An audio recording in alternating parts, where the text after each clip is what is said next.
Nós estamos de volta com o programa Sala de Opinião, ainda com a professora Viviane Marques, fonoaudióloga, que veio do Rio para estar administrando cursos aqui em Porto Velho. Nós estávamos falando sobre a atuação do fonoaudiólogo com as bandagens e uma das coisas que a senhora comentou foi a importância do conhecimento anatômico para que a aplicação seja correta.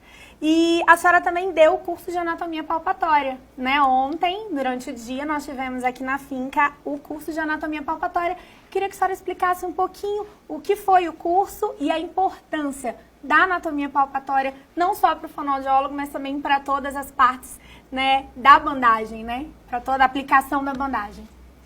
A anatomia palpatória é uma técnica que ela consiste no uso do tato, literalmente, para nós acharmos os músculos. Porque uma coisa é você saber a anatomia de livro, a anatomia que a gente trabalha já há muitos anos, né, que são com os cadáveres no anatômico. Uma coisa é você entender da anatomia dos bonecos. Outra coisa é você saber fazer a palpação correta dos músculos nos diferentes indivíduos, porque as pessoas têm as suas particularidades. Além de nós termos uma gama grande de variações anatômicas, nós temos particularidades anatômicas.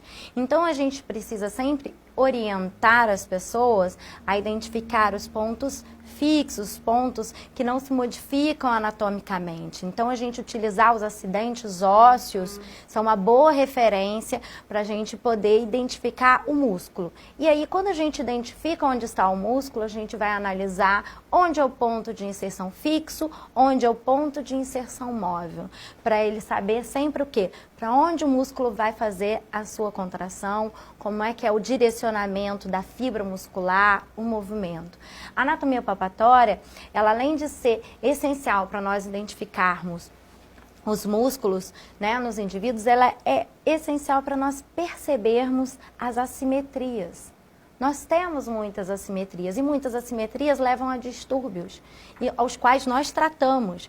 Então, perceber as assimetrias musculares é essencial. Então, nós vemos muitas vezes em algumas pessoas um lado que é mais hiperfuncionante do que o outro lado, que você tem maior contratura e, inclusive, você tem uma diminuição muscular de um lado para o outro e que isso precisa ser equilibrado para que as funções, né, tanto de deglutição, de mastigação, de fonação, de fala, sejam melhores realizadas. A senhora falou que existem algumas patologias que você apresenta, que até o fonoaudiólogo trata, que são em virtude dessa descompensação de força muscular, né? A senhora tem um exemplo, assim, fácil, assim, pra gente falar pro pessoal de casa? Olha, observa, porque pode ser que você precise de uma fono. Um exemplo muito comum são os distúrbios temporomandibulares, não é? Então, o que é o distúrbio temporomandibular para quem está em casa? Não é? Nós temos aqui uma articulação, que é a articulação temporomandibular. Então, é a articulação que permite o quê? Essa movimentação da mandíbula, que é essencial para a mastigação. Certo? E muitas pessoas, muitos indivíduos tratam cefaleia anos a fio, tratam a dor de cabeça ou enxaquecas e, na verdade, o que elas têm é um distúrbio de mastigação, que custa, às vezes, a ser identificado pelos profissionais e ser encaminhado para o fonoaudiólogo para tratamento adequado. Olha só, não que legal. Então, por que isso gera tanta dor de cabeça? Essa nossa musculatura aqui, né, de mastigação, ela é inervada por um nervo, que a gente chama de nervo trigêmeo, e esse nervo, ele dá toda a sensibilidade de face, dá a sensibilidade de gengiva, dos 2 terços anteriores de língua, dentro da cabeça, nerva dura mater, a conjuntivo branco do olho, não é? Os músculos de mastigação, a articulação. Então, esses distúrbios fazem o quê? Com que sensitivamente a pessoa tenha dores bem significativas, lacinantes, né? Que algumas pessoas ficam realmente com alterações muito significativas até de convívio de trabalho, né? E quando é que eles chegam pra gente? Quando eles já não estão conseguindo mais abrir a boca. quando a gente já tem uma abertura bucal muito restrita, quando você já teve um desgaste dessa articulação excessivo. Aí que vai ser identificado que aquela dor de cabeça toda que se perpetuou por anos é um distúrbio temporomandibular. Então a gente precisa que os profissionais deem uma ampliada na sua análise e nos encaminhamentos para os profissionais que estão aptos a realmente tratar isso, para que a gente possa intervir o quanto antes. Porque quando uma pessoa já chega com uma limitação de abertura bucal, ela já está um grau mais complicado para ser tratado. E isso a gente consegue perceber algumas pessoas, né? Principalmente no curso ontem a gente viu, até no meio de alguns alunos, não é?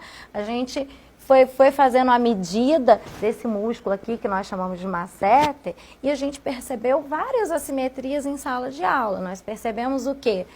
As pessoas abrindo a boca, apresentando estalos, ou crepitação, né? Ruídos. Uma articulação não foi feita para fazer ruído. Se você está tendo estalo, se você está tendo um desvio da mandíbula quando você abre a boca e fecha, é porque precisa ser avaliado, precisa ser checado, não é? E o quanto mais precoce, melhor, porque vai evitar problemas futuros. Então, uma adequação da musculatura, uma adequação funcional dos músculos nessa pessoa que já começou com essa assimetria no início, é bem melhor do que uma que já tem um processo de tensão significativo de um lado, que descompensa. E se você for ver o que a gente estava observando ontem, porque a gente tem que aprender a olhar o indivíduo como um todo.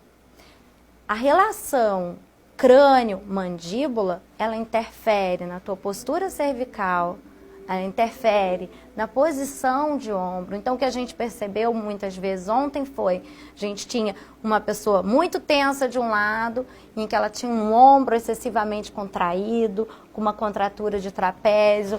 Aí você vinha nesse músculo aqui, que eu ensinei para anatomia palpatória, a posicionar, que ele veio na nossa mão, a gente via ele bem tenso. E aí, o que a gente observa? Quando a gente faz a mobilidade laríngea, a gente sentia aquele, eu falo crack, né? A pessoa tá crocante, ninguém é para ser crocante, né? Eu sempre fico brincando com isso com os alunos.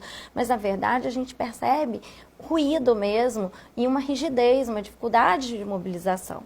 Então, algumas pessoas elas vão ter um distúrbio vocal, né? Uma limitação da sua emissão vocal, porque elas estão travadas aqui em cima. Quando a gente tem isso aqui, a gente trava não somente, né, a mandíbula, a gente trava a musculatura de pescoço. Então, a gente tem que aprender a olhar o indivíduo, principalmente a anatomia, como um todo. Porque você vai observar que, inclusive, na postura, isso influencia. Não é? Então, se você posiciona os teus pés no chão, você engole melhor. Quando a gente ergue, eu fiz essa prática ontem com os alunos e falei, agora vamos fazer uma deglutição, né? Vamos engolir. Só de sustentar a perna dessa forma, todos perceberam que eles tiveram que aumentar a força para conseguir engolir e outros não. Por quê? Porque isso é um corpo, isso é um indivíduo.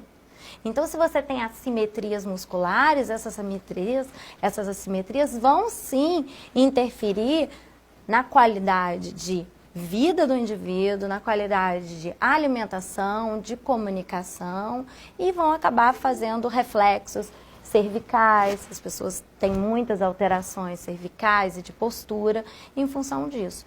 Então, por isso que a anatomia palpatória ela é tão importante. Analisar muscularmente o outro é tão importante.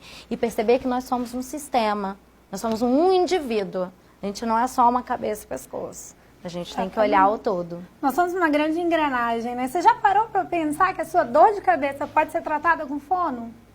Fica a dica, né, da professora Viviane.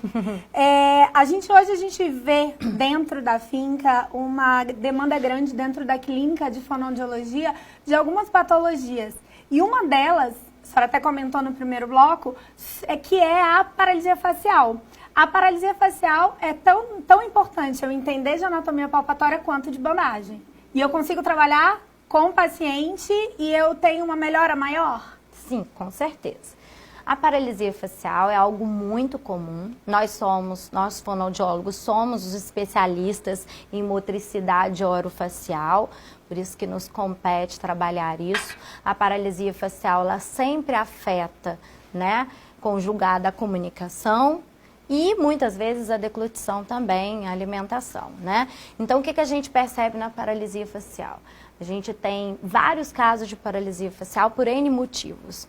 Algumas pessoas, por estresse mesmo, fazem uma paralisia facial, outras fazem porque o sistema imunológico está muito baixo, por exemplo, uma herpes zoster, não é? Algumas patologias, algumas de etiologia, a origem é neurológica, não é? Então, independente de qual seja, a paralisia facial, ela faz uma paralisia, quando é periférica, de toda uma metade do rosto. Se for um AVC, por exemplo, um acidente vascular, que o paciente tem um derrame, né?